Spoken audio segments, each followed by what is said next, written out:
Well then, if we instinctively follow the moral law because God has given us a conscience and creation demands our cooperation, and we have internalized Christian values because of the Great Commission, and civil laws keep us on track anyway, then does it really matter if we forget or attack its source like atheists do?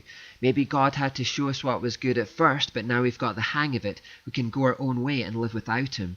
Maybe we're all on a kind of moral autopilot now where things are going to be okay whether we pay attention to God or not. Right? Well, not quite. There's a law at work in the universe called the second law of thermodynamics, or the law of entropy. It applies to everything in creation, and it basically states that the natural tendency of the universe is towards disorder rather than order, towards devolution rather than evolution. When you leave things to themselves, they ultimately decay, disintegrate, decompose, or die. One of the best ways to picture this is to imagine building a sandcastle in the desert. As you build your castle, you will temporarily bring order and structure to the grains of sand that surround you.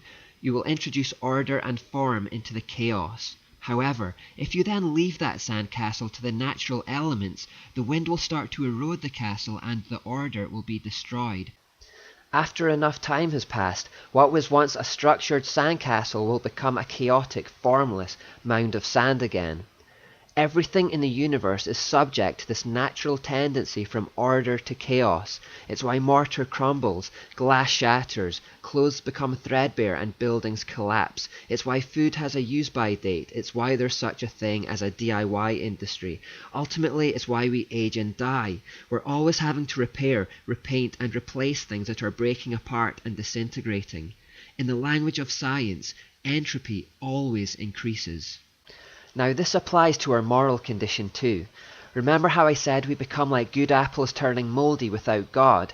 Well, that just about sums it up. We start to rot inside.